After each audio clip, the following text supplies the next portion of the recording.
Čauko David, vítaj v našom virtuálnom štúdiu. Děkuji za pozvání. Pozeral som dnes tvoj kanál Hackni svoju budúcnosť. Začal si ho v 2019 a pozeral som, že už tam máš cez 1600 videí, čo mi príde fakt, že crazy, strašne veľa tutoriálov. Ako na to máš všetko čas? Ako si našiel čas na toľko videí? Hele, čas se na to hledá hůř, ale v podstatě já to beru jako koníček, to znamená, že prostě některý lidi chodí hrát golf, některý lidi čtou knížky, no a já prostě točím videa, takže to beru opravdu jako zábavu a to mi vlastně umožňuje se tomu prostě věnovat, jo? Když prostě mám po práci, tak jdu spíš točit videa, no. Takže normálne aj pracuješ a toto je ako side project v podstate. Přesně tak, přesně tak. A čo pracuješ? Pracuješ jako programátor, jsem se chcel pýtať, hej. Hele, já to mám trošku rozlítaný, v podstatě hlavně, řekněme, 2 dny v týdnu jsem učitel na gymnáziu, vlastně učím středoškoláky a maturanty informatiku, takže to je takový, řekněme, základ, pak programuji na různých projektech. To spíš jako nedělám, jako že bych měl úplně zaměstnání, jako klasický full time, spíš jako prostě mám nějaký známý, kteří potřebují programátora na nějakých projektech. No a potom ještě školím pro jednu společnost, kde vlastně školím online, takže spíš hodně, řekněme, lektorování a učení. Kde si se naučil nejvíc programovat? Ale nejvíc programovat jsem se naučil sám, protože já jsem kdysi, když jsem vystudoval ty svoje ekonomky, já mám vysokou ekonomku, tak až potom, později o x let, jsem se dostal k programování.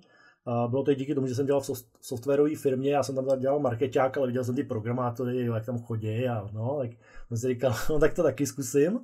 A začal jsem se učit. A říkal jsem si, tak jako to se asi nenaučím sám, ne? Tak jsem si říkal, že se přihlásím na vysokou. No tak jsem se přihlásil na vysokou, tam jsem jako chodil, říkal jsem si, tak jako dobrý, ale po půl roce jsem jako zjistil, že ono jak tam musím dojíždět a teď jsme měli spoustu předmětů, které s programováním vůbec nesouvisely, tak jsem se jako najednou si řekl, jako, hele, že si to rychleji naučím sám, jo? Tak jsem zase z té vysoké školy jako odešel po půl roce, po tom prvním semestru, který jsem teda úspěšně dokončil, ale říkal jsem si, hele, to nemá vlastně smysl, protože nad tím marním spoustu času, no tak jsem se začal učit sám z různých tutoriálů, YouTube a podobně a jsem tam, kde jsem, no. A prečo bol ten prvotný akože impuls taký, že sa to nevieš, že sa to nenaučíš sám? Akože prečo sa vlastne rozhodli na tú školu? Hele, je to z toho důvodu, že já jsem si jako myslel, že prostě potřebuješ nějaký vedení. Jo? Já jsem vůbec netušil, jak to v tomhletom oboru funguje a myslel jsem si, že je to jako všude. Prostě když, nevím, si chceš být lékařem, že potřebuješ lidi, kteří tě to naučí. Chceš být právníkem, potřebuješ zkušený lidi, od kterých se to naučíš. A tady myslel jsem si, že tady to bude úplně to samý. Ale pak jsem jako pochopil, že to tak vlastně není, že se to můžu naučit prostě v pohodě sám. Jak jsem byl na té škole, tak tam taky bylo prostě nějaké programování, ale když jsem se to učil ještě jako vedle té školy, protože tam ta škola paradoxně, sice to bylo zaměřené opravdu na IT i na to programování, ale měli jsme prostě hoďku a půl jako týdně, jo, to bylo, nebo já jsem to měl dálkově, takže tam byla strašně malá dotace těch hodin, tak jsem se to ještě musel učit doma, no a zjistil jsem, že vlastně jsem si jako vygooglil různý kurzy, jak si říkám, hele, z toho se prostě dokážu naučit víc, protože my jsme tam ještě měli účetnictví, ekonomiku podniku, to byly věci, které já už jsem znal, jo, a říkal jsem si jako, OK, ale já jsem tady kvůli programování, jo, a říkal jsem si, hele, tohleto asi bude jako ztráta času, když se chci prostě učit fakt programovat, jo, tak jsem prostě tu školu ukončil a šel jsem to vlastní cestou. Nepoznáš náhodou youtubera anglického Traversy Media sa volá? Asi, hele, ne, já sleduju jakoby spoustu kanálů, ale často se nepamatuju jména, takže bohužel nevím. Mi ho pripomína, že on vlastne taký trošku podobný príbeh má a strašne veľa tutoriálov má ako ty, že frontend a hociaké veci tam má. A vlastne často sa jeho pýtajú, že ako vieš toľko vecí, že toľko tutoriálov máš, rôzne frameworky a tak a proste iba hovorí v podstate to, čo ty, že nejak sa to sám naučil z tutoriálov a potom to učí ďalej. A teba sa tiež pýtajú, alebo ako by si teda odpovedal, že ako sa niekto dokáže naučiť toľko rôznych vecí, že neviem, máš tam Python, máš React, JavaScript, TypeScript a ďalšie veci, čo už ja nepamätám cez tých 1600 videí, že je na to nejaký štýl, že ako si zapamätať, alebo teda ako sa efektívne učiť? Ale můžu říct věc nebo styl, který vyhovuje mně, neříkám, že vyhovuje každému, i když si myslím, že jo, protože moje metoda, jak se učit nový programací jazyk, je hodně, řekněme, jako dětská, jo, to znamená, já se prostě vycházel jsem vždycky z toho, že jak jsme se učili vždycky všichni ten základní mateřský jazyk, předpokládám, že vy to na Slovensku jedete stejně, že prostě nejdřív se naučíte to Ačko, že jo, a prostě 50krát ho napíšete, jo, pak to Bčko, 50krát ho napíšu a pak to teprve jako postupně začnu jako skládat A, B dohromady a takhle prostě jedu celou abecedu, až se prostě naučím, jo, abecedu a potom jako už dokážu prostě psát slova. A já to mám tady jakoby podobně, to znamená, já vlastně když jedu nějaký kurz, tak si hlavně dělám poznámky. To znamená, dělám si takové poznámky, abych to dokázal replikovat, to, co v tom kurzu je, protože to opakování je tam strašně důležitý a to, co si myslím, že hodně lidí dělá chybu, je v tom, že oni jedou pořád dál. Ono je potřeba se v určitý moment zastavit a říct si, hele, teď budu jenom opakovat a fakt jako pořád dokola jet nějaký ten základ. Jo, nebo to, co jste prostě probrali v tom kurzu. A opravdu opakovat, psát, až to člověk prostě začne ty příkazy a všechno to, co tam je, používat automaticky a pak teprve jet dál. Ono spousta lidí dělá to, že prostě jede pořád dál, nikdy se vlastně jakoby nezastavuje, nikdy neopakuje, ale ono potom jim chybí ten pevný základ. Jo? A potom na tom bez toho se jakoby nedá, prostě bez základu se nedá stavět dál. Jo? Nebo se staví velice, velice špatně. Takže ten můj proces je vždycky psát si poznámky po každých jako řekněme určitých kouskách, třeba nějakých kapitolách, nebo jak to člověk cítí, se opravdu zastavit, jo, vzít si tadyhle nějakou YouTube programovací muziku na jo, ty dvouhodinový sety a prostě ten opustit si to a jenom prostě programovat. A jako musím říct, že já se vždycky u toho jako cítím strašně dobře, zase říkám, jo, už prostě jedu, jo, a teď prostě, takže já to mám tímhle způsobem, jo, že opravdu v podstatě musím ten příkaz jako xkrát zopakovat, on vám prostě projde do té krve a pak ho používáte automaticky a už na tom prostě dokážete dál a dál stavět. Takže tímhle způsobem. Používaš aj dokumentáciu, že pozeráš si oficiálne nejaké veci o tom, že čo ten príkaz robí, alebo máš, že stačí ti, čo ti povie inštruktor v tutoriáli a potom ideš? Vždycky, když mám nějaký základ a učím se něco nového, tak spíš jedu podle toho videa ze začátku, kde ty dokumentace některé jsou napsané dobře, některé hodně složitě a špatně se v nich vyznává. Takže si myslím, že u některých věcí toho člověka může odradit. Třeba teď, když točím PHP jazyk, tak tam už se snažím jakoby i lidem ukazovat, hele, je tam dokumentace, pojďme se do ní podívat. Jo, že to vysvětlím a už se díváme i do té dokumentace, aby trošku věděli tu orientaci, aby rozuměli tomu zápisu, co tam je, jako co to vrací a tak dále, tak dále. Takže už se to snažím trošku kombinovat, ale když jedu opravdu základ, tak tu dokumentaci si za stolik nezaobírám. Keď si teda začínal, tak s čím si začal? Alebo takto, že s čím si sa stretol na škole ohľadom toho programovania? Čo ste tam robili? A potom ako si sa rozhodol pokračovať, keď si už išiel sám? Hele, tohleto je těžký zodpovědět, protože já jsem takovej věčný začátečník. Já jsem začínal několikrát, totiž, a vždycky jsem jako začal, pak jsem od toho odběh, pak jsem zase začal, zase jsem odběh. Takže, hele, ani ti nedokážu říct, co jsem programoval jako první. Já si pamatuju takový prostě divný prostředí modrý, takový záblesky mám jenom, jo, ale fakt nedokážu říct, co to bylo za jazyk, hele. A potom já jsem vlastně šel takovou tou klasickou cestou, jo, že jsem vlastně HTML, CSS, než jsem vstoupil do programování, tak tyhle ty webové věci a pak jsem vlastně šel na JavaScript. Jo. Takže JavaScript vlastně byl můj první programovací jazyk, se kterým jsem se jako vážně už nějak zaobíral. Čiže Cčko a takéto věci jsem na žesku vynechal v podstatě, hej? Jo, to jsem nechal. Vím, že jsem kdysi ještě zkoušel třeba Javu před x lety, ale zůstal jsem spíš tady u těch jazyků, no. Můžeš povedať, že prečo? Hele, tam šlo o to, že když vlastně jsem měl kurz na Javu, tak ten kurz, který já jsem měl, ten měl jsem nějakých 70 hodin, jo, co jsem si koupil.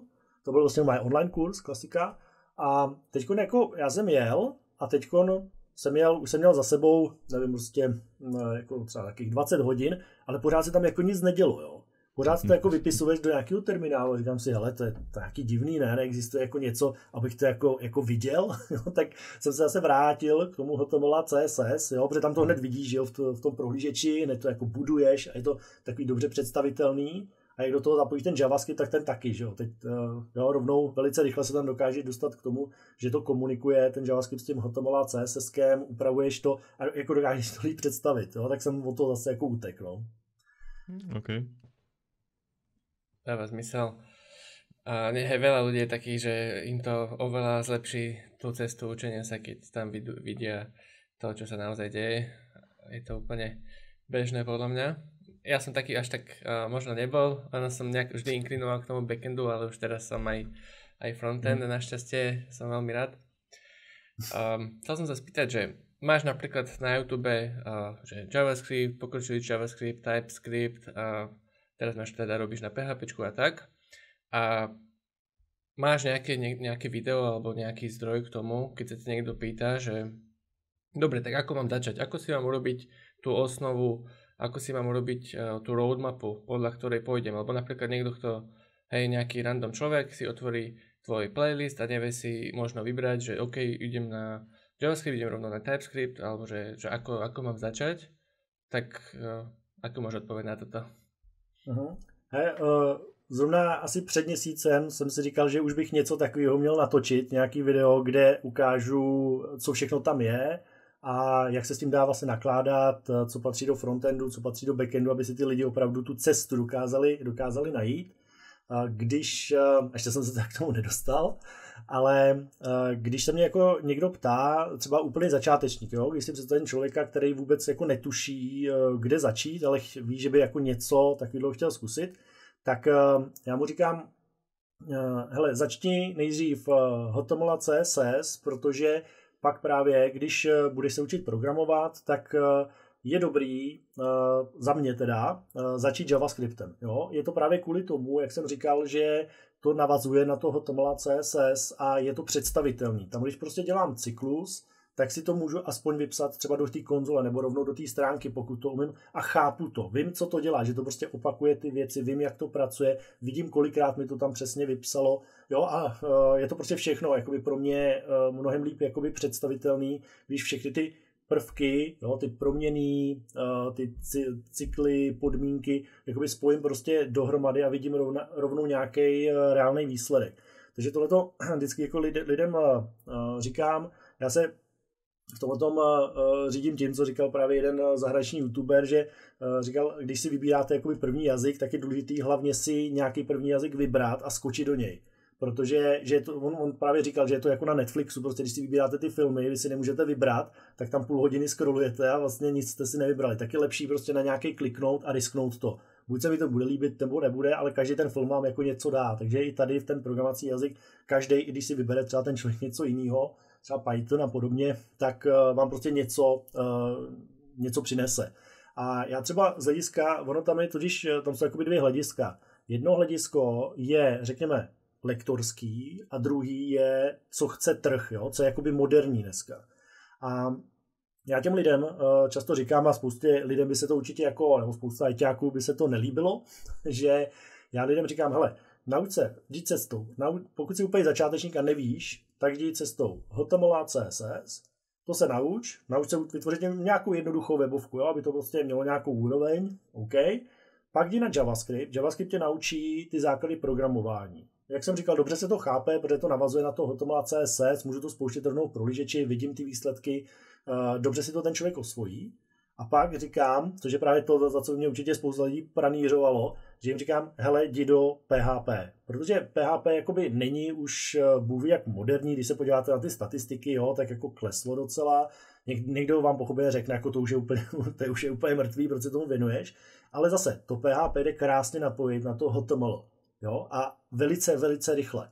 A tím pádem oni se naučí, jak se třeba dělá login, jak se dělá přihlašování, jo, jak se pracuje se session a tyhle ty věci. A já jim potom říkám, hele, jakmile máš HTML, JavaScript a PHP na nějaký dobrý úrovni, tak si na takový úrovni, že můžeš přejít úplně na cokoliv. To znamená, nechceš JavaScript, chceš React, ten je moderní, jdi na React, bude se ti krásně učit. Znáš PHP, můžeš si vybrat nějaký PHP framework, jestli chceš přejít třeba do Pythonu, bude se ti taky dobře učit, jo? Protože znáš prostě tu logiku. Jo? Takže já jim říkám, že tohle je takový ten trojlístek toho HTML, CSS, JavaScript, PHP a takže z toho lektorského hlediska mi to přijde takhle smysluplný se to naučit. Člověk, který to vidí z pohledu toho trhu, ten řekne, prosím tě, na to se vykašli na nějaký PHP, to už dneska nemá smysl. Jo? Ale zase si myslím, že když lidi prostě vstoupí do těch ostatních jazyků, tak je tam větší pravděpodobnost, že ten člověk to třeba vzdá v tu nějakou chvíli, protože tam prostě nevidí ty výsledky, nedokáže si to představit. Jo? Takže, jak říkám, já když jim radím z toho lektorského hlediska, tak HTML, CSS, JavaScript, PHPčko a pak už když ten člověk třeba ví, jo, a řekne, hele, chci dělat prostě mobilní apky, jak mu řeknu, hele, tak můžeš třeba React Native nebo něco podobného. Takže takhle to mám. Čiže to je vlastne ako keby odpoveď pre niekoho, kto vôbec o tom nič nevie a veľmi rád si nechá poradiť.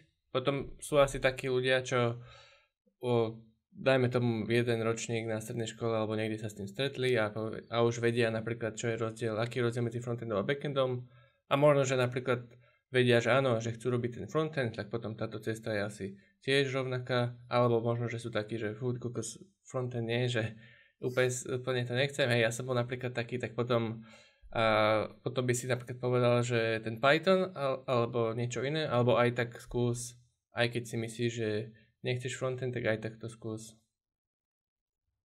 Keby ti nejaký človek povedal na tú tvoju radu, že frontend radšej nechcem.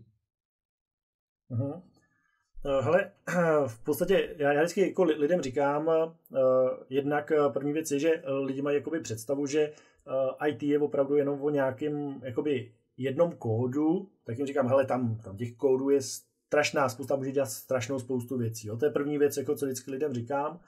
Pak často skončíme u té debaty frontend nebo backend. Jo, jestli jako spíš frontend, jakože si spíš jakoby ten člověk jako vizuální, který opravdu dělá prostě tu viditelnou část, anebo ten backend. Spousta lidí mi řekne, hele, mě backend právě nebaví, protože tam jako nevidím úplně jo, to, co jsem vytvořil. Jo? Takže tam jako je to prostě na diskuzi o tom, když mi vlastně člověk říká, hele, frontend nechci, tak v tom backendu já bych mu spíš doporučil to PHP, i když já mu říkám, hele, nauč se aspoň základy HTML a CSS. To je přesto si myslím, jako, že ne, že jako nejede vlak, ale HTML a CSS bych doporučil aspoň minimální základy každému a potom na to může napojit to PHP a může úplně přeskočit ten JavaScript. Jo? Takže vlastně ten frontend jako trošku pozadí, ale naučí se na tom PHPčku zase krásně to, jak to prostě v pozadí funguje. Jo? Takže tohle bych mu doporučil. A potom, jestli přejde třeba na Python nebo cokoliv jiného, tak už to není takový problém, protože já si teď jsme spustili Discord server a právě jsme to tam řešili, jo? Že lidi třeba skočí do Pythonu a teď si říkají, dobře, a jak v tom Pythonu jako budu dělat nějaký třeba webovky, jo? Jenže v tom oni se musí naučit třeba Django nebo Flask nebo něco takového a to je jako už docela jako práce, jo? To už není úplně jednoduchá záležitost a je to zase delší cesta k něčemu, jakoby, řekněme, viditelnému nebo k něčemu, co oni by jako chtěli. Takže ten Python je zase dělaný tak, že než se ho naučím, tak musím prostě x desítek hodin něco vypisovat do terminálu, jo? Takže proto jim radím to PHPčko a potom, když chcete přejít na cokoliv, tak už prostě můžete, jo, z toho PHPčka. A tá jednoduchosť v tom PHPčku asi spočíva v tom, že to je akože kvázi sú to skripty, ktoré bežia, že nepotrebuje človek nejakú jednu klasu a nejaký model view controller hneď na začiatku, ale vie si tam krásne spraviť for cyklus, rovno otvorí iba jeden file a vie tam už rovno písať nejaké for cykly a vypísať si veci za sebou. Že to je akože celkom good point, hej, že nepotrebuje žiadny ten overhead a vidí to teda ešte aj v prehliadači potom, nie iba v termináli, takže a akože celkom sa mi pozdáva, čo si hovoril, dáva to zmysel. To je fajn. Konec koncov myslím, že aj ja som tak nakoniec akože prvýkrát k tomu pričuchol k tým, že také niečo väčšie, čo som robil, tak bolo akurát PHPčku. Akože bol som s tom strašne stratený vtedy, lebo práve čo si hovoril, že sa naučí, jak fungujú sessiony a všetky tieto veci, tak to mi vôbec nebolo jasné vtedy, ale hej, že je to na tom pekné, že nepotrebuješ fakt tie klasy riešiť a nejaký server klient alebo čo proste, máš iba server, stiahneš súbor a on prehľadá, či si niečo urobí alebo čo. Přesně tak, tak. Ja napríklad pre kontrast odporúčam úplným začiatočníkom, že tí, čo vôbec nevedia, že napríklad ten Python, lebo si myslím si, že základné koncepty programovania, že premenné furtiklus, podmienky a týchto 7 základných konceptov, že sa dokážeš naučiť nejakých 10 hodín v tom Pythone a už tedy vieš ako keby, že OK, že o tom to je nejaké programovanie, že máš nejaký flow a meníš tam veci a ako keby dokážeš za tú krátku dobu zistiť, že či chceš pokračovať alebo nie.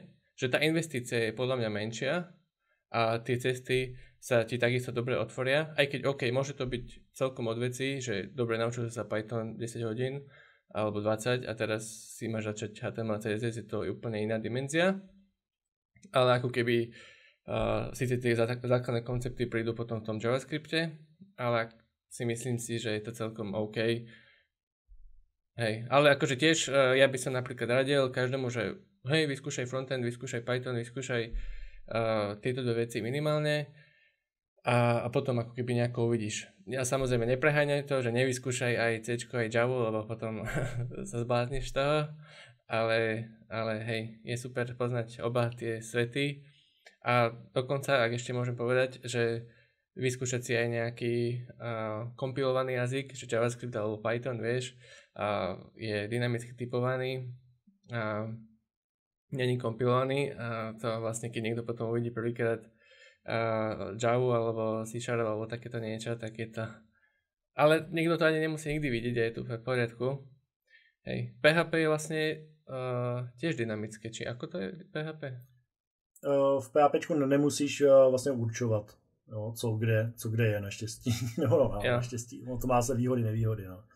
Ale jenom, jak jsi říkal o tom Pythonu, tak jako je pravda, že když já učím na ty středoškoláky, tak tam právě se ukazuje, že ten Python má strašnou výhodu v tom, jak je opravdu moderní a jednoduchý. Jo, tam se to opravdu hodně jako ukáže, protože já když s nima dělám JavaScript, protože my děláme HTML a CSS, to se tam prostě učíme a pak jim chci jenom jako ukázat, ne, že bych je jako nějak drtil, jo, JavaScript, to určitě ne, ale když prostě jim ukážu tu syntaxi, tak oni prostě mají opravdu strašný problém s těma závorkama, teď pochopíte, 3/4 z nich vůbec neví, kde ta závorka je, jo, na té klávesnici, protože více celý život jedou na mobilu, takže oni jako s počítačem moc jako neumějí.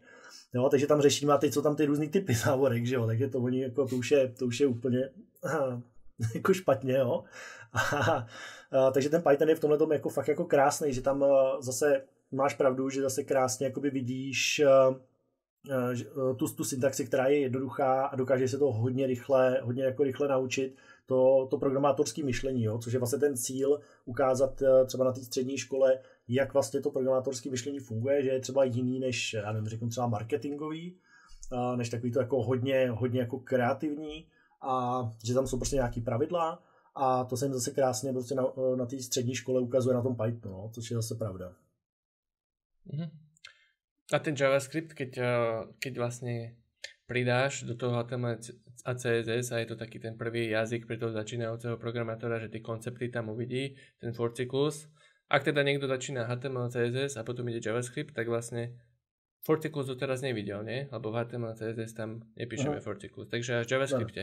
A potom tvoja nejaká stratégia je, že urobíš to rovno akoby v tom, to čo potrebuješ urobiť, že napríklad naplniť UL element alebo niečo také tým for cyklom, tak akoby rovno na tom, čo to potrebuješ, predstavíš ten koncept a potom to urobíš, alebo akoby nejako ešte bokom, že OK, tuto je JavaScript a takáto je syntax.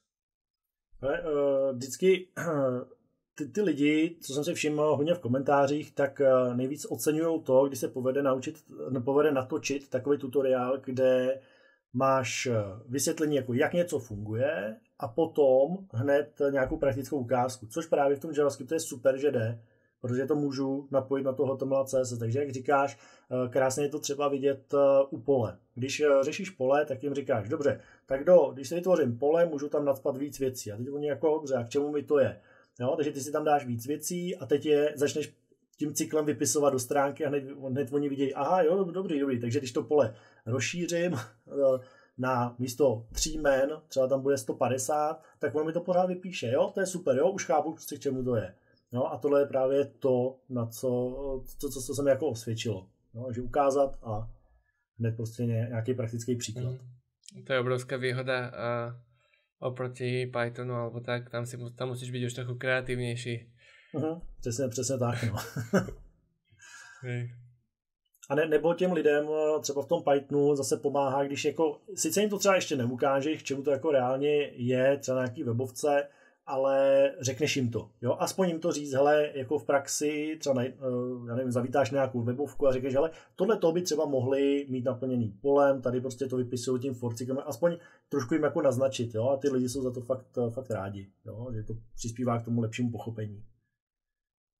Ja napríklad v mojom kurze Informatika 1.01 tam učím Python a tam som vytvoril asi viac ako 100 úloh, že na každý tento koncept, že ideš, lebo hej, presne ako si ty povedal, že pozerať videa za sebou a nerobiť nič, to je akože zbytočné, takže aspoň toto, čo sa dalo, tak som to nejako poriešil. Predpokladám, že ty asi vo videách dáš nejakú pauzu a povieš, že no, vyskúšaj to urobiť nejako inak, alebo že pohraj sa s tým doma, alebo niečo.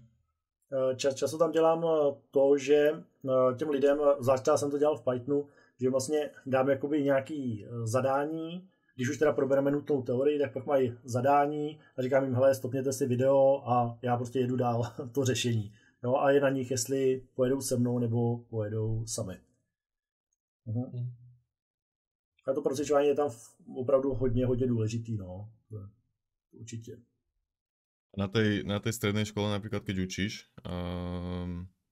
lebo keď hovoríme o tom precvičovaní, tak my sme niekedy dávno sme mali krúžok na strednej škole a to bolo akože nepovinné a chodili tam ľudia, ktorí iba, že možno chceli nazrieť do tej informatiky. A oni si to práve neprecvičovali doma, čiže oni akože aj za ten týždeň, čo sme to mali, niekedy bola aj dvojtýždňová pauza, tak všetko vlastne zabudli, tak na tej strednej škole, akože keď ty máš normálne hodiny, asi nepredpokladám, akože, a tak tam nezabúdajú tí študenti potom, alebo sú takí, čo ich to aj chytí a potom si skúšajú doma a tak, alebo? Hele, my jsme teďkon první rok jsme teďkon měli právě zkušený kroužek, už jako vyloženě pro ty, co by chtěli jako se do toho víc ponořit, jako obecně do IT. A jako nakonec toho vzešlo to, že tam vlastně byli 3 lidi, což je úplně jako optimální počet a oni chtěli opravdu programovat. Jo? Tak jsme jako programovali a ono na té škole většinou tam máš takový ty extrémy, že buď ten člověk vůbec jako o to nemá zájem, nechci, anebo jsou tam lidi, kteří v tom už jako jedou, jo? Že už fakt jako si doma něco programovali, zkoušeli a já myslím, že z hlediska toho kroužku oni to jako taky dělají prostě tak, že my tam něco probereme, ale doma si to podle mě jako neskoušejí, jo? Jako, že bych teda viděl, že by to jako nějak najížděli doma a prostě potom jako přijdeme do hodiny, buď procvičíme, nebo prostě pokračujeme dál, ale já myslím, že ono je to taky daný tím, že jo, jako když si představím, co všechno ten žák se prostě dneska musí učit, když oni mají, já nevím, 6-7 předmětů, jo, a ten kroužek je takový jako, že ho chci, aby to bylo taky vidět jako trošku jako, hele, pojď si to tam užít, jo, tam to není o tom, abych tě známkoval, nebo ti říkal, hele, tohle to máš prostě úplně blbě, jo, ty jsi hloupej, nebo něco podobného, to některý učitelé dělají, tak prostě chci, aby si to tam spíš jako užili, takže tam ten tlak jako není nějak jako velký, ale zase jako na druhou stranu to jako chápu, jo, že oni jako doma, když mají asi čas, tak se jako zabývají něčím, co je prostě zajímá. Mám tam třeba člověka, my tam zase jedeme třeba JavaScript, on si dělá, myslím, Cčko nebo něčím zase programuje, jo, ale prostě tak nějak to prostě jede dál, ale nemyslím si, že by to doma nějak speciálně opakovali, to ne. A máš teda študentov, nie na tom kružku, ale normálne, tak čo robíš s tými, čo ich to vôbec nezaujíma? Tak myslíš jako v hodině, jo? Ano. Hele, takhle, ono v podstatě tam jde o to, že v hodině já tam to beru jako nějaký nutný jako základ, ono je to i v osnovách, jo, že by se to tam prostě mělo objevit. A já po nich jakoby v podstatě chci hlavně to, aby pochopili to myšlení, jo, a chci, aby pochopili, že když prostě na tom internetu, na mobilu něco používám, že v pozadí je prostě kód, jo, to je prostě ta moje hlavní myšlenka. Mně je jasný, že když je něco naučím, tak oni stejně za měsíc nebudou ty, co o to nemají vůbec zájem, vůbec tušit, že jsme něco takového dělali, jo, to je prostě jako jasný. Takže já to vlastně dělám tak, že my spolu něco probíráme a já jim říkám, hele, pište si poznámky, jedno, jo, ty poznámky, lidi si kopírujte kódy, já vždycky jim na to dávám čas, napište si k tomu poznámku, co to dělá, udělejte si třeba screen, co to na té obrazovce udělalo a potom, když píšeme nějaký test, tak jim říkám, hele, ty poznámky můžete normálně používat. Jo, je to prostě na vás, používejte to, teďkon zase nově příští rok jako zvažuju, jak do toho zapojit tu umělou inteligenci a ChatGPT a tohle. Jo, jestli jim to jako v nějakém módu jako povolit, když na to programování asi ne, protože oni by si to nechali šmahem, že jo, vygenerovat úplně celý, takže tam se mi to jako asi moc nechce, ale jako přemýšlím o tom, no, jako snažím se ty lidi fakt jako nedrtit, protože vím, že ty lidi to jako nebudou třeba potřebovat, jo, takže spíš se jim snažím ukázat, jako k čemu to je, že se s tím setkávají každý den a prostě, jo, aby aspoň ty kódy dokázali skládat za sebou, aby ukázali to, že nad tu aplikaci jako přemýšlejí, když ji tvoří. Jo, o tom jde. Nejde mi o to, aby znali syntaxi, aby věděli, kde se píše jaká čárka. Jo, to ať se klidně podívají, to mi jako nevadí. Jo, takže se spíš s ním snažím prostě ukázat, o čem to je, než abych je jako drtil. No, takže a oni to jako berou, OK, tak jako dobrý, něco jsme se naučili, pochopili jsme to, jdeme dál. A čo ťa baví viacej učiť na tej strednej škole alebo robiť kurzy doma potom? Hele, to je otázka, jako někdy učíš na té škole a opravdu si říkáš, jako proč jsem tady, jo, že to je takový fakt jako náročný občas, zvlášť když máš jako nějakou hodně jako živější třídu, ještě když jich třeba víc, jo, tak je to, jo, prostě pořád jim prostě musí říkat, hele, prostě buďte v klidu, prostě nemusíte snad těch 45 minut mluvit, jo, tak jako snad to zvládnete, abych vás nemusel překřikat, a tohle jim říkáte každých 5 minut, jo. A takže jako občas je to jako o nervy, to je jako pravda. Takže zase když přijdu domů, tak je to takový ten klid, jo, že si prostě sám si řeknu, ale teď jdu prostě točit, jo, úplně v klídku, jo, když prostě něco tamhle zvořu, něco, tak prostě to video smažu, že jo, a takový klid, no, to je. Zase na tom Gimplu je to taková divočina, no, takže, ale jako všechno má něco jako do sebe, jo, kdyby mě to jako vůbec nebavilo, bych to nedělal, jo, takže jako má to nějakou šťávu, no. A učíš sa ešte ty nejaké nové veci, alebo už to iba predávaš ďalej? Hele, učím se, určitě se učím pořád, jo, to znamená, já jsem třeba vůbec neměl v plánu točit kurz na PHP, ale dostal jsem se k jednomu projektu, kde prostě to PHPčko používali, já jsem ho používal před pár lety, takže už jsem zase něco z toho zapomněl, teď jsem potřeboval zjistit, jaký jsou třeba ty moderní zápisy, jo, tak jsem zase šel a zase jsem studoval PHP a říkám si, hele, když už to studuju a vlastně si to opakuju, tak proč z toho neudělat kurz, jo, tak jsem to prostě vzal, učím teď prostě o tom PHPčku, snažím se to už ukazovat trošku, jakože tam napojuji ty další věci, toho HTML, CSS a hlavně ten JavaScript, a takže to trošku jako spojíme dohromady, jo, takže ono vlastně občas se prostě děje to, že to, co vlastně vydávám na tom kanálu, vlastně koresponduje nějakým způsobem s tím, co já jsem se musel se zrovna učit, nebo si opakovat prostě kvůli nějaký práci, kvůli nějakému projektu. Jasné. Takže pořád se učím. Já myslím, že to nikdy neskončí, takže materiálu je dost. To asi nie. Vypadla mi teraz myšlenka. Gabo, máš dačo? Nie, ako som akurát už chcel potom prejsť na tú ďalšiu otázku, čo sa týka toho, či máš nejaké tipy o tom, ako sa ľudia môžu pripravovať na prax, prípadne ako získať vlastne ten nejaký prvý job. Ale jako takhle ono, myslím si, že na to neexistuje úplně jako kuchařka, ale co tak se jako dostávám k různým lidem, kteří třeba najímají lidi a často s těma mluvím i s lidma, kteří třeba absolvovali nějaký pohovory, tak první věc je lidi často si říkají, hele, nebudu nikam posílat životopis, oni tam chtějí strašnou spoustu věcí, jo, v tom inzerátu. Tak tam bych jako těm lidem radil, no to tam pošlete, protože spousta firem vlastně má v těch inzerátech větší množství požadavků, oni to dělají kvůli tomu, že ne, že by očekávali, že najdou člověka, který bude všechno umět, ale kvůli tomu, aby jim tam nechodili jako lidi, kteří jsou fakt úplně mimo, jo. Takže já jim vždycky říkám, hele, určitě to tam vždycky pošlete. Druhý, co jim vždycky říkám, napište jim motivační dopis, jako proč do té práce prostě chcete, protože to vás zase odliší od těch lidí, co ten motivační dopis nepošlou. Pak jim vždycky říkám, aby ten životopis vlastně pro každou firmu vypadal jinak, jo, protože ono se to vždycky dá jako trošku přizpůsobit, přizpůsobit tomu, co ta firma chce. A když si jako přečtu ten inzerát a vidím tam, že i ta firma třeba používá nějaký slova, tak i ta slova se jako snažím nějak zakomponovat do toho motivačního dopisu, jo, tak to jsou ty psychologické hrátky, jo, s tím. Ale... Jaké slova například? Hele, třeba když tam prostě používají hodně slovo vývoj, tak nemyslím jenom ty odborní, jo, spíš jako když prostě používají hodně slovo vývoj, ten člověk, co ten inzerát psal, protože to je většinou člověk, který bude hodnotit potom ten tvůj motivační dopis, tak vlastně, jo, si to prostě přečtu, vidím tam, že používá tyhle ty slova, tak si to snažím promítnout do toho motivačního dopisu, jo, třeba používá často slovo vývoj nebo prostě jakýkoliv jako jiný slova, jo, tak se to tomu jako snažím přizpůsobit.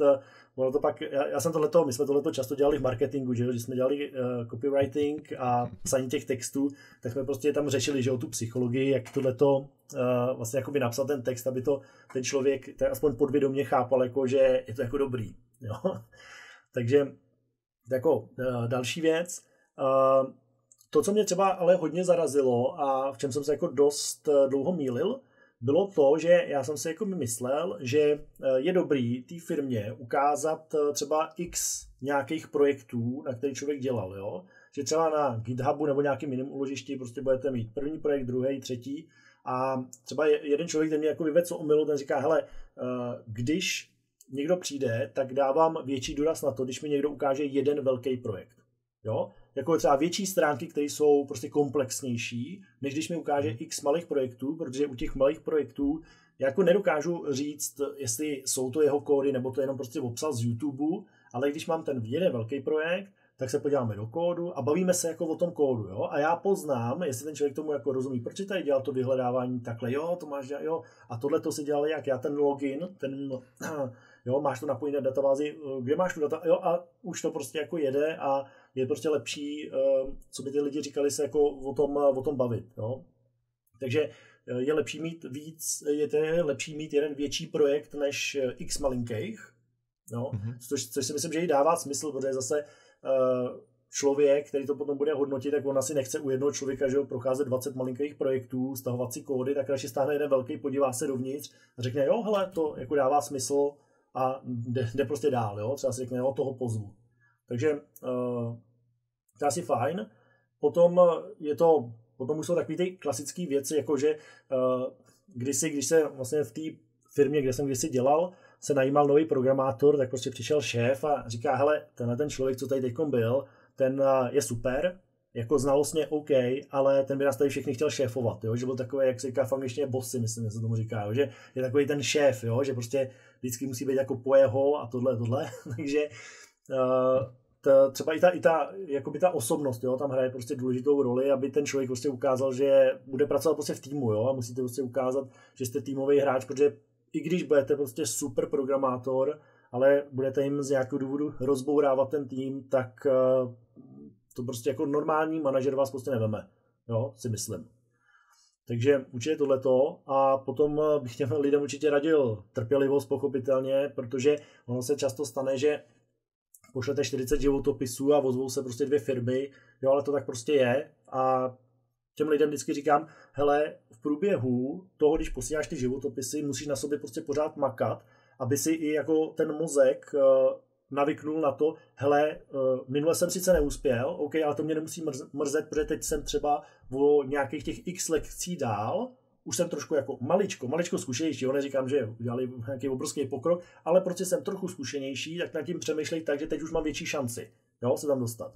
když mě nevemou, za 14 dnů jdu na nový pohovor, zase 14 dnů makám, jo, a opět, jakoby, aby ten člověk se prostě cítil, že se jakoby rozvíjí a tím pádem si může říct, hele, bude třeba větší šance, že mě prostě přijmou, jo, i když neříkám, že když na sebe člověk jakože za 14 dnů se naučíte jako Bůh ví co, jo, ale ten psychologický efekt to prostě má, protože ty lidi, ono to odmítání na těch prvních pohovorech, jo, ty lidi to jako často dost jako bolí psychicky, jo, že si říkají, hele, tak jako asi na to fakt nemám, jo, tak aby se jako naladili prostě tady na tu vlnu, jo, prostě neustále na sobě pracuj, choď na ty pohovory a ono se to prostě jednou potká, ty tvoje znalosti s těma požadavkama, jo.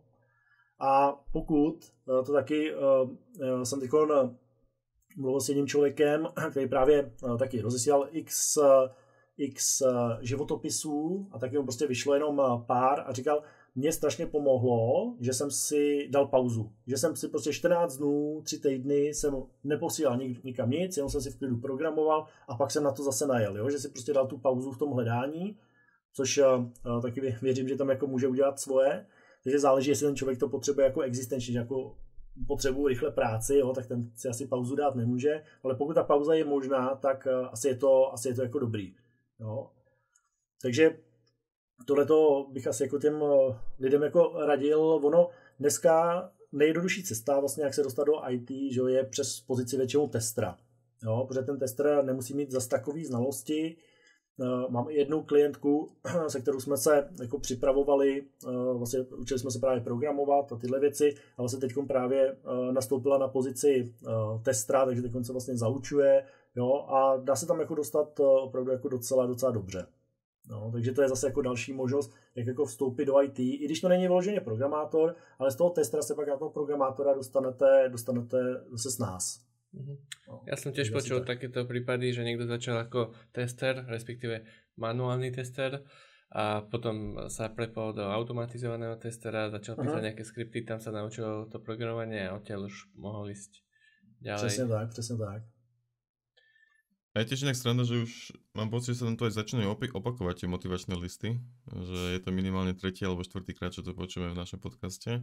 A pritom akože ja som to teda nikdy nepísal, ale podľa mňa je to akože taká náhrada tej kvázi vysokej školy na tom životopise, keď človek s tým motivačným listom ukáže, že má chuť a chce sa mu proste programovať, chce sa to naučiť, chce do toho vstúpiť. Takže hej, to znie zase ako veľmi dobrá rada, že čím sa človek vie aj odlíšiť od ostatných napríklad. No, že... Jo, protože když vlastně člověk posílá klasický životopis, tak z toho vlastně nemůžete ukázat jako ten zápal, že jo, pro tu věc. Jo? Ale z toho motivačního dopisu už to jako může být cítit, že tam opravdu to nadšení je, takže přesně jak říkáš, no. A hlavne ten človek nemá skúsenosti, že na ten akože životopis v podstate nemá moc čo extra dať, čiže tak to aspoň ho zaplní. Přesně tak. A odporúčaš aj LinkedIn si založiť pre takýchto juniorov samoukov? Hele, LinkedIn nejsem si úplně jistý, jako vím, že tam ty headhunteři jsou, ty lidi, co jako hledají. Je pravda, že dřív mi hodně lidí říkalo, že přesto i dostali nabídky, když prostě byli programátoři a teď napsali, že hele, jsem prostě free, hledám práci, tak se mu hned jako někdo začal ozývat.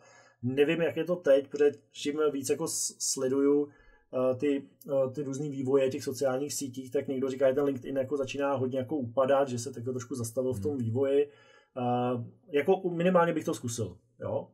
Určitě bych to zkusil, za to člověk prostě nic nedá, to pořádně vyplnit, trvá to chvíli a prostě se uvidí, no. Si myslím to isté. A keď už sa niekto dostane na pohovor, máš nejaké typy, triky, ako sa správať už na tom pohovore? Možno nejaké psychologické veci, opakovať veci, čo ten človek hovorí, ale nie, niečo reálne.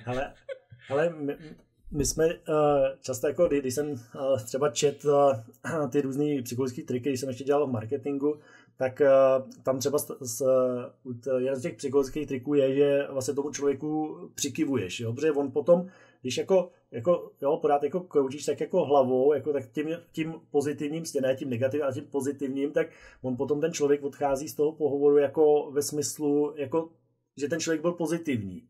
Jo, než když jako řekneš, ne, to jsem nedělal, jo, tak než jako říct, ne, to jsem nedělal, říká, tak s tím zatím zkušenosti nemám, jo, ale nedávat tam to ne, jo, aby prostě v tom pohovoru se prostě v té říkalo, co možná nejmít toho ne. Pak se taky občas třeba v těch pohovorů používá jako obecně, oni tomu říkají jako zrcadlení, jo? Že to je právě, jak jsem říkal, i o používání těch slov, že vlastně se jakoby naladíte na toho člověka, začnete používat jakoby ty jeho slova, jo? Pak z vás má daleko lepší pocit. Je to sice trošku smutný, že je to teda technika, že jo, kterou používají, já nevím, jestli to můžu říct, jo, to slovo, ale prostě pedofilové, že jo. Když vybírají tu svoji oběť, tak oni právě používají tu zrcadlo. Jo, ty chodíš na fotbal, jo, fotbal je super, jo, já taky chodím na fotbal, jo, a prostě nalazují se na toho člověka, ale to můžete použít prostě naprosto kdykoliv, jo. Takže je to prostě o tom spíš jako být, řekněme, pozitivní, jo, na tom pohovoru, ale říkám, podle mě, jakoby psychologický triky jako takový vám asi úplně nepomůžou, když jste jako prostě úplně mimo, že jo. Prostě, to už tam, základ je, aby si vlastně člověk věřil, aby byl, řekněme, sebevědomý, ale nesmíte být moc, jo, pochopitelně, protože když tam přijete jako největší kápo, tak to tak jako není úplně dobrý. Já si vzpomínám, že šéf mi říkal kdysi o jednom člověku, oni mu dávali takový písemný test z SQLK, jo, že tam prostě bylo a on ten test vzal a začali tam prostě opravovat chyby, jo.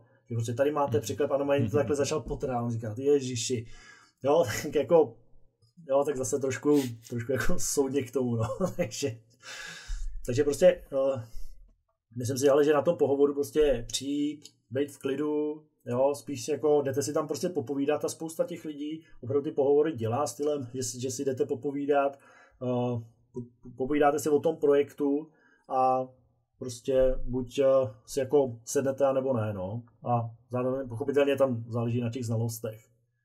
Jinak ještě jsem se teda setkal s názorem, že třeba hodně, když třeba máte nějaký, jak se to říká, bootcamp, to znamená, když jdete do nějakého třeba 3měsíčního školení a výsledkem je nějaký projekt, tak že není úplně dobrý ten projekt potom prezentovat na jakoby těch pohovorech, že oni vlastně, když se vás zeptají, odkud je, a vy řeknete, že je to výsledek nějakého bootcampu, tak oni se na to zase dívají jinak, než když jakoby je to prostě váš projekt, který jste si fakt od začátku udělali, protože na tom bootcampu vás někdo jako provázel většinou, jo, takže vám říkal, jak co dělat, jo, třeba vám to jako konkrétně ukázal a vy jste to jenom obsali, takže je lepší prostě jít fakt s vlastním projektem.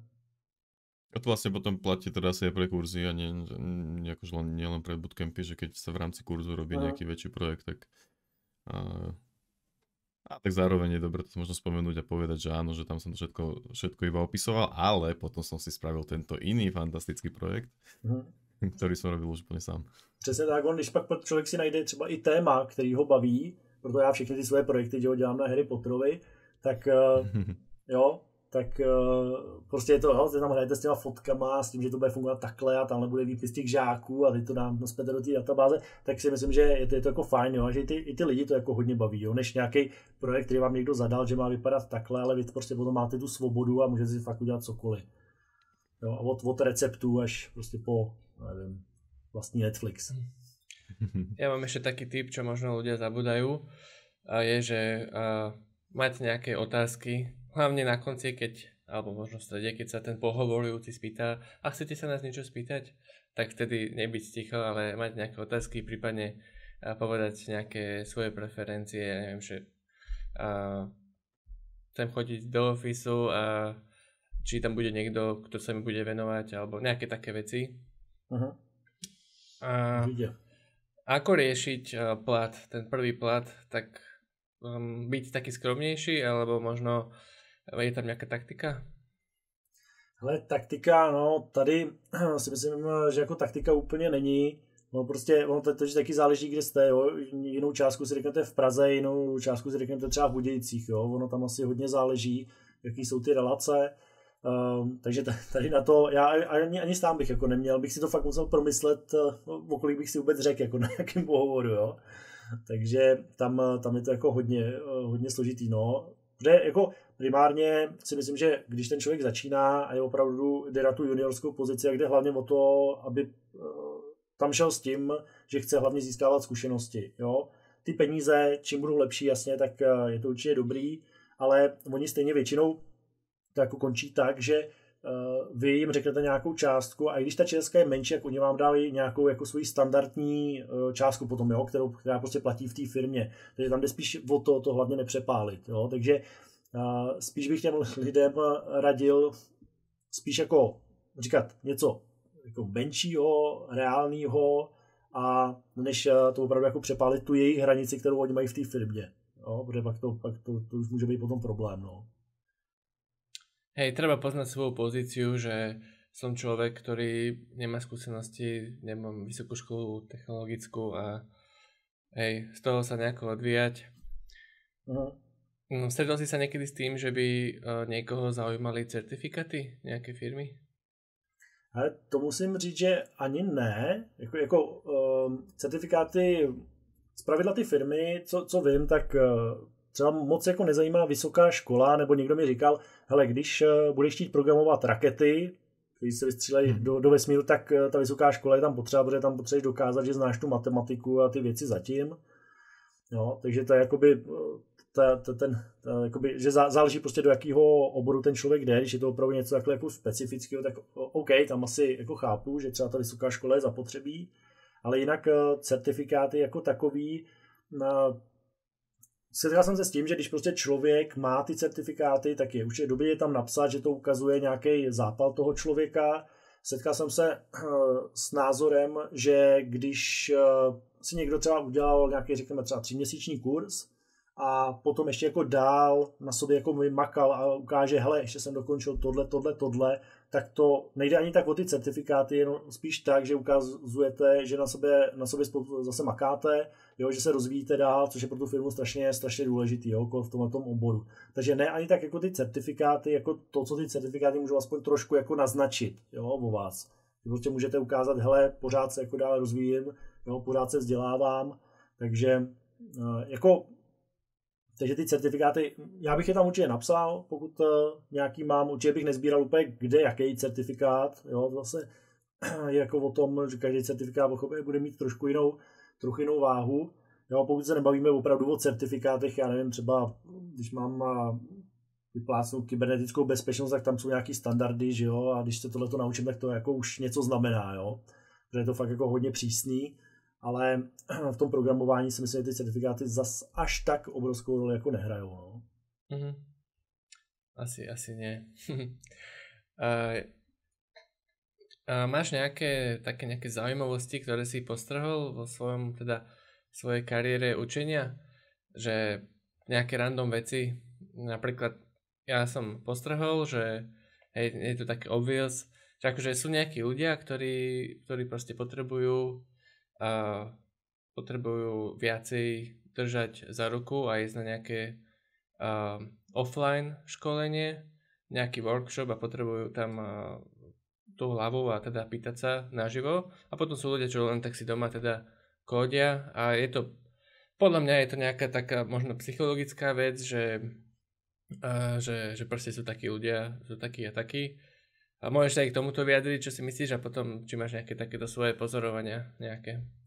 Ale určitě, protože já jsem si vždycky říkal, třeba teď já jsem začal školit pro tu jednu firmu a oni mají, teď já jsem tam ve Frontend akademie, tomu říkají, a je to vlastně HTML, CSS a JavaScript. Já jsem si říkal, hele, tak jako má to jako šanci, budou to jako vůbec lidi kupovat, když se může jako spoustu těch materiálů, já už mám třeba na tom YouTube, jak si říkám, tak tam to mají zdarma, tak proč by to jako kupovali, ale opravdu ten zájem je o to obrovský, i když ten kurz prostě stojí třeba 20 000, protože jsou, jak říkáš, opravdu lidi, což já jsem si taky dřív neuvědomoval, že jsou prostě lidi, kteří opravdu potřebují ten řád, potřebují, aby je prostě někdo vedl, aby ten kurz byl první lekce, druhá, třetí a tak dále. A potřebují k tomu i třeba, aby měli tu jistotu, že se můžou na něco zeptat, že mají nějakého konzultanta a tak dále. Takže určitě jsou lidi, kteří se to prostě dokážou učit sami, jsou lidi, kterým víc sedí, že je prostě někdo vede. Určitě 100%.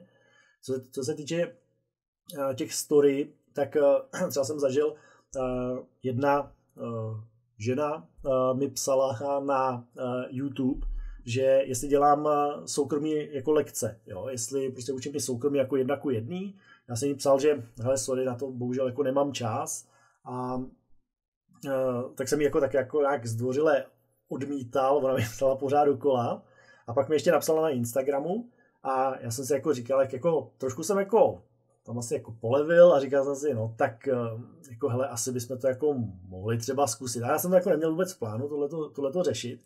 A ptal jsem se jí jako, co vlastně mi potřeboval. Ona říká, já se potřebuju naučit JavaScript kvůli práci. Říkám, dobře, a už jako máte nějaké zkušenosti? A ona říká, ona říká, že měla 2 lektory, který učili. Jeden byl student a ten druhý byl seniorní programátor. A ona prostě měla takhle postupně tyhle 2 lektory a prej oba 2 jí po nějaký době řekli, že jí to s ní nebaví. Jo, že prostě jako ne, i když jim za to platila, jo, tak řekli prostě, ne, hele, mě to fakt jako nebaví, jo, čau. A ona mi tohleto říkala, nebo psala mi to na tom Instagramu a já jsem si říkal, hele, jako v čem jako může být ten problém, jo, nebo jako, jo, abych se do něčeho jako nenamočil, ne. A teď si říkám, jako třeba může být problém jenom v tom, že třeba pomalu píše na klávesnici, jo, nebo některý ty programátoři mají jako problém s tím, když třeba člověk neumí anglicky a teď píšete ten anglický název ty proměny a oni jim to musí prostě 3krát říkat, jak to má být napsaný, jo, že to prostě jako zdržuje, jak jsi říkal, hele, to nevím, jako do čeho jdu a říkám si, ale jo, dobře, tak jako riskneme to a dali se, říkám jí, hele, pojď si prostě dát první hoďku 2, ukážeme si, jo, jak by to mohlo fungovat a pak si řekneme, jestli prostě ten můj styl ti vyhovuje nebo nevyhovuje. Jak jsme si prostě dali tu první hoďku 2, hele, a normálně ona úplně všechno bylo úplně v pohodě. Ona rychle píše na klávesnici, anglicky umí a ty základy fakt jako měla. A fakt jako dobrý základy. Jo, takže ty největší základy jsme projeli velice, velice rychle. A já jsem pak jako přemýšlel, jako v čem byl ten problém, jo. A mě vlastně jako vůbec nenapadlo, že problém asi bude spíš v těch lektorech, jo, než jako v ní, jo. Protože ona evidentně si jakoby našla lektory, který sice asi jsou programování dobrý, ale neumějí to prostě jakoby vysvětlit, jo. Že ono je to prostě o tom přístupu. A já jsem si pak jsem začal přemýšlet, kolik lidí třeba je, nebo se vlastně nechalo třeba odradit tím, že se někde od někoho jakoby učili programovat, ale to vysvětlení třeba nebylo tak dobré a oni si řekli, ale to není pro mě, to je strašně těžký. Jo. I když to jako, podle mě to jako zase tak těžký jako není, každý se to prostě podle mě dokáže naučit, protože je to jenom další komunikační jazyk. A jo, a prostě normálně jeli jsme, hele, a x hodin a už jakoby x hodin s ní jakoby trávím, že ji doučuju. Jo, a všechno jako úplně v pohodě, pracuje prostě ve firmě a jako úplně, hele, fakt úplně v klidu. Jo, takže tam je právě otázka, že bohužel to vzdělávání je dneska takový, že si vlastně každý řekne, hele, to prostě můžu dělat, ne? Tak protože to vzdělávání je někam přijít a něco vykládat, ale ono to bohužel jako o tom jenom není, jo? Tam prostě potřebujete nějakou empatii, vidět třeba u toho člověka, nevím, že dneska je unavený, tak prostě to tempo nedám tak veliký, jo? Že dneska je spíš lepší procvičovat, když vidím, že ten člověk je prostě třeba z něčeho naštvaný v práci, jo? A tak dál, prostě přizpůsobovat se prostě těm lidem a je to prostě, já vždycky lidem říkám, že je to samé, jako já taky nikomu neopravuju auta, že jo? Protože vím, že bych toho člověka zabil, protože já vůbec nevím, co tam mám jako dělat, jo?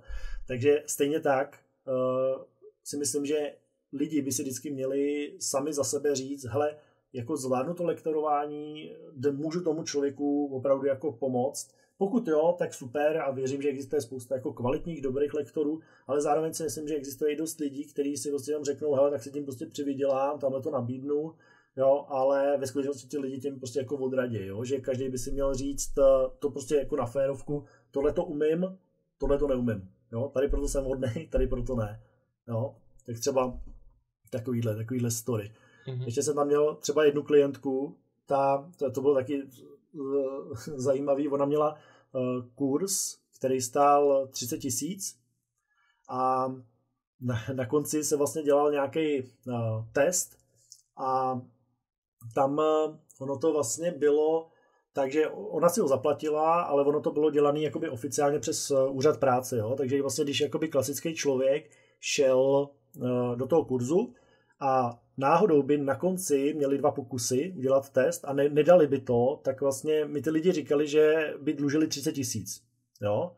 Což jako člověk, který nepracuje a najednou dluží 30 000, zase není úplně jako dobrá situace. Ale tahle klientka normálně pracovala, jak si ho zaplatila a ona, protože byla taková, jako, že chtěla prostě ten test jako mít, chtěla ho prostě udělat, tak přišla za mnou, abych jí na to jako doučoval, jo. A já jsem si říkal, dobře, tak ona zaplatí 30 000 za kurz a ten kurz opravdu jako bohužel nebyl jako dělaný moc kvalitně, jo. Ty materiály prostě já jsem je viděl a byly dělaný tak jako šitý jako asi docela horkou jehlou a tak mi přišlo strašně paradoxní, že vlastně on jako přijde za mnou, abych jí doučoval na kurz, který vlastně ona si zaplatila fakt jako 30 000 není málo, že jo. A mě třeba strašně překvapilo, že třeba tyhle ty kurzy, prostě oni na to dostali akreditaci od úřadu práce, jo, takže to mají vlastně jako financovaný, úřad práce jim tam posílá lidi a jsem si říkal, proboha, jako, jak je tohle jako možný, že někdo třeba neskontroluje tu kvalitu, jo. To jsem si taky říkal, že jako strašně zajímavý. A třeba tato klientka, ona je taková, ona je úplně super, jo, protože ona jednou přišla, jsme si takhle zapli ten Google Meet a ona říká, tak jsem dala v práci výpověď, teď budou prázdniny, mám ty 2 měsíce se jako něco pořádně naučit a po těch 2 měsících bych si chtěl najít práci. Říkám, tak dobře, OK, jo, už jsme jako něco za sebou měli, jo, ale pořád to jako nebylo moc. Ale a opravdu, my jsme jako jeli, ona začala rozesílat životopisy a opravdu teďkon na začátku vlastně tady toho měsíce fakt nastoupila do nové práce, je tam jako testerka, fakt se tam jako dostala a ona prostě fakt má ten drive, jo, že se prostě fakt se toho nebojí, jo, prostě přijde a řekne, hele, dala jsem výpověď v práci, teď prázdniny, 2 měsíce a potřebovala prostě novou práci, jo, prostě úplně super, jako jo. A jako povedlo se jí to, říkala, že byla na pohovoru a tam ji právě jakoby zkoušeli z různých jakoby věcí, jestli má to testerský myšlení, tak ji nechali otestovat propisku. Jako řekla, jak byste to jako testovala. Jo? A byli tam ještě další programátoři, kteří měli jakoby tu samou úlohu. Jo? To znamená, že oni těm programátorům, kteří tam pracovali, i jí dali stejnou úlohu, aby jako bylo vidět, jak nad tím budou přemýšlet. Jo? A ona prostě říkala, hele, tak já jsem si tam prostě takhle načetla tu myšlenkovou mapu, jestli to prostě tohle funguje, jestli to musím rozložit, jo, a tohle. A ty programátoři bylo vidět, jak oni prostě jeli úplně jiným stylem, jo. Oni prostě jeli, je to vhodný do levé ruky nebo do pravé ruky, jo, a pak se teprve třeba dostali k té funkčnosti, jo. A prostě říkal, že to jako udělal jako velký dojem, jo, třeba na toho šéfa. Takže jako hele, těch story jako dost, no, co se takhle jako dozvíš, no. Protože každý má ten příběh opravdu úplně jiný. Všimol si možno nejaké rozdiely, čo sa týka rôznych generácií, že mladí, starší, prípadne muži, ženy, alebo nejaké rôzne rozdiely, ako sa ľudia učia? Ale určitě ty mladí, my třeba teď, jak komunikuju s těma lidma na tom Discordu, tak je vidět, že ty mladí strašně skáčou mezi těma technologiemi. A fakt jako hodně, jo? Že chvíli jsem dělal chvíli tamto. Což jako neříkám, že je to špatně, jo? Ale zase těch technologií nesmí být moc, aby se někde naučili ten pořádný základ. Ty starší spíš jdou, že si jako vyberou ten jeden směr a toho se držej. A co jsem si všiml, třeba já jsem měl i kurzy jenom pro ženy, to znamená, že jsem tam měl nějakých 20 žen a prostě učili jsme se třeba webový vývoj, tak jsem si jakoby všiml, že třeba tam je trochu rozdíl v tom, že třeba chlapi většinou, když jakoby, nebo máš takhle jako 2 přístupy. Jo? Jeden je, že člověk, když narazí na něco, čemu nerozumí, tak si řekne, tak to pochopím později a jede prostě dál v tom kurzu. Jsou lidi, ten druhý extrém, že prostě potřebují všechno pochopit a nejsou jako schopní se jako hnout dál, jo? Dokud prostě všechno nepochopí. A všiml jsem si, že ženy, ty spíš inklinují k tomu, že chtějí všechno chápat, a ty chlapi mají takovou tu tendenci, že jako dobře, tak to prostě pochopím později, jo? Žádný stres, jedu dál. Jo? Neříkám, že to platí jako pro úplně všechny, ale všiml jsem si, že ty ženy, oni se totiž bohužel ty holky často jako podceňujou, jo? Že pořád je to IT vnímaný jako to chlapský pracoviště a to chlapský zaměstnání, tak že oni jako k tomu přistupují podle mě až jako s moc velkým respektem. Jo? že prostě všechno chtějí prostě pochopit, jo, a já jim občas říkám, hele, tak prostě nech to jako plynout, jo, to přijde, jo, to uvidíš postupně, jo, ještě to budeme prostě brát, jo, takže v tomhle tom byl asi trošku rozdíl a pochopitelně, nevím, jako jestli je to úplně pravidlo, ale co já jsem se setkal, tak ty ženy dokážou třeba oproti mužům líp ty stránky a třeba nadizajnovat, jak si prostě zhrajou s těma barvama, že jo, a prostě jo, a už žijou prostě v tom světě těch barev a té módy třeba, tak hned vidí prostě, který barvy jdou k sobě, jo, já tam prostě jim ukážu stránku a řeknu, ježiš, to je ošklivý, jo, to prostě, no, jo, takže, jo, zase tohle je jako fajn, no. To je zaujímavé, to som ešte nepočul. Môže byť. Ešte myšlienka k tomu, čo sme rozprávali, že niekto potrebuje mať niekoho nad sebou a tak v podstate niekto taký by mohol, sa to volá aj že mentor a je to dosť podľa mňa náročné a veľmi netriviálne, akože niekoho takého nájsť, mať, či už je to kamarát alebo rodina, niekto, kto sa tam hýbe v tom prostredí a zároveň je ochotný ti pomáhať, takže to je podľa mňa dosť náročné, tak vtedy napríklad ten Discord je celkom OK, nie je to úplne náhrada, ale poradia ti tam ľudia, že takto sa môžeš hýbať ďalej, alebo ja som mal tiež podobný problém, vyriešil som ho takto a tak ďalej, čiže ty si vlastne teraz nedávno si založil svoj Discord kanál, či? Server. Jo, přesně tak. A to máš přesně pravdu, jo. Tam je super, že mi se tam povedlo najít fakt jako dobrý moderátory, kteří to tam jakoby hlídají a raději těm lidem, jsou prostě zkušený a zároveň je tam pochopit vždycky problém v tom, že ty lidi neznáš, jo. Ty lidi vlastně nevidíš a teď jim jako máš vlastně svěřit nějaký moderování toho Discordu, těch diskuzí, takže to musí být prostě lidi, který i to mají jako v hlavě srovnaný, jo, že hned prostě nikoho nevyhodí, jo, z toho Discordu, když tam prostě napíše něco špatného, jo, nebo položí tu otázku prostě nějak zvláštně, takže je fajn, že i tyhle ty lidi vlastně, i tyhle ty moderátoři tam vlastně určitým způsobem fungují jako mentoři, jo, já se tomu jako taky snažím věnovat, pořád to jakoby hlídám, ale oni jako fajn, že opravdu vím, je super, když vím, že mám místo, kde můžu prostě sdělit ten problém a vím, že je tam prostě nějaká komunita lidí, která mi jako pomůže a nebudou mi říkat, hele, ty jsi prostě hloupej, to snad ví každý, jo, takový ty řeči. Jo, takže to je právě na tom Discordu je tohleto super, ale jak říkáš, určitě jako top je, když máš fakt jednoho člověka, který tě nějak vede tím světem a říká ti, hele, tohleto dělej, tohleto radši dělej takhle, jo, to je určitě jako top, jo. Sice asi moc lidem se to jako nepoštěstí, že má toho jednoho člověka, který by to pro ně dělal, tak jak říkáš, že to prostě náhradou je třeba nějaká ta komunita, no. Že ti aspoň po každý jako poradí třeba trošku jiný člověk, ale poradí ti. Jo.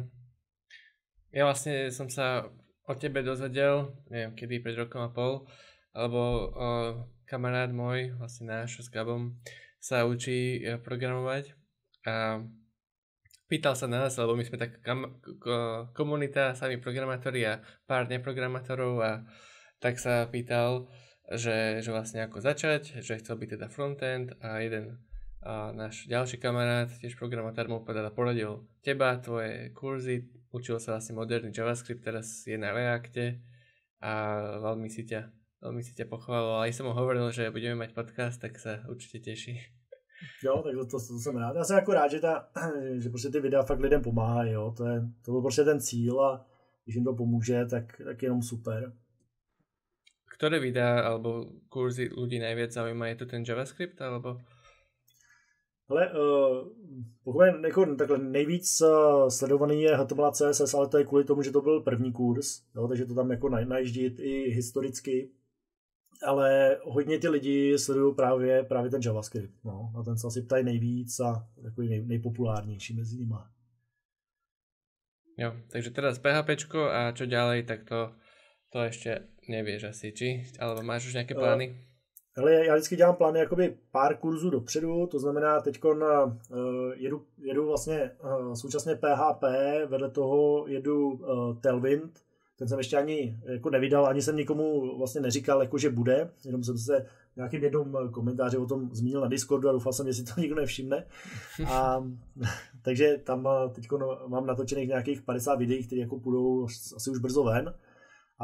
Ale jakoby mým cílem Teďkon je se dostat ke kybernetické bezpečnosti, řekněme hlavně k webové bezpečnosti a jít jakoby tímhletím směrem, protože já když jsem vlastně zakládal ten kanál, tak on i ten název, jo, Hackni svou budoucnost, mělo být o tom, že to bude hlavně zaměřený jakoby na hacking, na kybernetickou bezpečnost, na tyhle ty věci, ale pak jsem si říkal, že je potřeba jako nejdřív ukázat nějaký ty základy, že jo, aspoň to HTML, CSS, aspoň nějaký základ programování, ale jak to lidi chytlo, tak vlastně ani teď po nějakých vlastně 3 letech jsem se k tomu hackingu ještě nedostal, jo? Takže už na něj jako asi bude čas, takže teď je vlastně plán takovej, že dokončím všechny ty kurzy, který mám, kromě toho PHP, protože tam to bude ještě asi trošku delší, protože to už bude jako full stack kurz a vedle toho, jakmile dokončím ty kurzy, tak bych chtěl rozjet ten hacking a pak se uvidí, no, co dál. Super, klobúk okay, dole. Máš nejakú predstavu o tom hackingu, ako to budeš viesť, akože jak sa tam dá, kde tam vlastně vůbec začať? Hele, podle mě nejlepší je začít webovou bezpečností, protože to navazuje na něco, co ten člověk zná, že zná web, ví, že je tam formulář, ideální, když ten formulář už dělal třeba v tom HTMLku, takže ví, jako jak je vytvořený, můžeme si tam o tom trošku popovídat, jo, jak se dělá nějaký, třeba to je úplně ten jednoduchý, že jo, HTML útok a tak dále. Takže myslím si, že to webovou bezpečností jako dobrý začít, jo, protože to vlastně mají všichni lidi jako kolem sebe, když se to třeba jako neuvědomují, že se tam vysílají nějaký požadavky na servery a tak dále, takže tohle si myslím, že je docela jako dobrý ten vstupní bod, než třeba jít do, já nevím, prostě do Pythonu a hned tam prostě zkoušet naprogramovat nějaký program, jo, co tady v té oblasti. Takže myslím, ta webová bezpečnost, že by těm lidem jako mohla být docela blízko. Že by to mohli jako dobře chápat. Okay. A ako odpovedáš ľuďom, čo sa boja, že oplatí sa mi vôbec učiť programovať, keď ma nahradí AI? Ale my jsme tohleto právě rozebírali na Discordu. Vlastně došli jsme tam k tomu, že ta umělá inteligence ty programátory jen tak nenahradí, ona jim ale strašně pomůže. A právě tam někdo říkal docela zajímavý point, že vlastně programátor, který bude umět pracovat s umělou inteligencí, ať už ChatGPT nebo něco podobného, takže bude víc hodnotnej pro tu firmu, než člověk, který umí v uvozovkách jenom programovat. Jo, protože ten ChatGPT, ono se to nezdá, ale ta umělá inteligence vám opravdu ušetří spoustu práce, času a tím pádem firmě, že peníze. Jo? Takže myslím si, že je dobrý určitě tu umělou inteligenci zapojovat normálně do svojí práce. Když něčemu nerozumím, zeptám se jí, proč ne. Když mám s něčím problém, chci si ověřit nějakou svou myšlenku, OK, napíšu to tam. Asi není dobrý jako to používat stylem, vygeneruj mi celou tadyhle page a já to prostě skopíruju. Musím pořád vidět, co ten kód dělá, musím nad tím přemýšlet, ale podle mě je to fakt jako dobrý pomocník a nebál bych se úplně toho, že by to ty programátory nahradilo. Mne pri to napadlo, že minulý týždeň, teraz kvázi nabieham na nový projekt a minulý týždeň som dvakrát sa niečo spýtal ChatGPT. Neviem už, či to bolo, že ako sa niečo buď nejak parsuje, alebo niečo nech mi iba vysvetlí. Ale myslím, že sme sa vlastne dopatrali k výsledku. Že akože, že predtým som to niekedy skúšal s nejakými javascriptovými problémami, ale tiež sme sa nedostali k výsledku. Že tiež mi to úplne nepomohlo. Ale pri tom GitHub Copilot, akože to je neuveriteľná pomoc. Že to mi také veci vie už doplňať, že to ma veľmi urychluje. Akože stále je najpomalšia hlava, nie to písanie samozrejme, ale pomáha to pri tom. Jo, protože brát to fakt jako pomocníka. No. Jo, tak.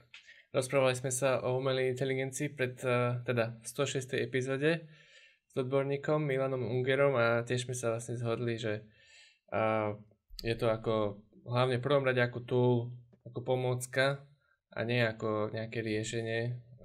Už tam budeš, no, neviem či vždy, ale aspoň tých 10 rokov, do ktorých možno vidíme, tak bude tam potrebný nejaký človek. Jo. Ďakujeme pekne. Gabo, ty si mal ešte nejaké otázky najvyššie? Nemal som, nie. Nemal si, tak to ukončím. Určite teda spomenieme v popise podcastu aj ten tvoj Discord kanál, teda samozrejme na prvom mieste bude YouTube kanál Hackni svoju budúcnosť a A keby niekto chcel, možno teba osobne chcel niečo spýtať, kde ti môže napísať? Ale úplně nejlepší na Discordu, jo, můžou psát buď na Discord jako takovej do té skupiny, anebo soukromí zprávy. No, to asi nejjednodušší. Snažím se ale hlídat i všechny komentáře na YouTube, takže pravidelně každý den kontroluju. Jo, snažím se tam i odpovídat, takže i tam by to šlo, ale přes ten Discord je to asi lepší. Jo. A my ti musíme poslať pozvánku na náš Discord server, aby prípadne aj tam rovno ti vedeli napísať. A my sa samozrejme zavítame na tvoj, som zvedavý a rád tam niekomu poradím, ak budem práve niečo vedieť. Super. Ešte napadá tebe niečo, možno čo by si chcel divákom povedať? Ale asi ne, myslím, že jsme to vyčerpali maximálně, takže ne, už mě to napadá. Jo. Ja si myslím, že to bolo veľmi poučné, sám ako vždy som sa niečo nové naučil a vlastne tie začiatky programovania pre samoukov sú naozaj veľmi zložité a dúfam, že sme pomohli aspoň trošku niektoré otázky zodpovedať. Takže ešte raz díky David a majte sa. Jo, děkuji za pozvání, mějte se hezky. Díky, čaute. Čau.